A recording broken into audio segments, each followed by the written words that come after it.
Good evening, everyone. I'm Saurabh.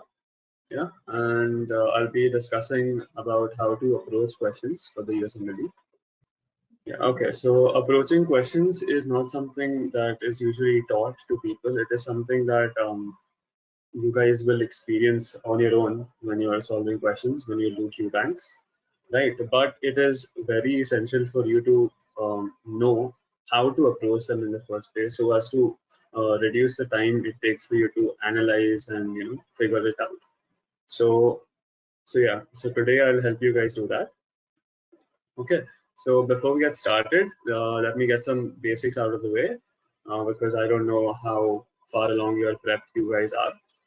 Okay. So in USMLE, the step 1. Okay, one block consists of 40 questions. Okay, and you will have 1 hour to answer all of them.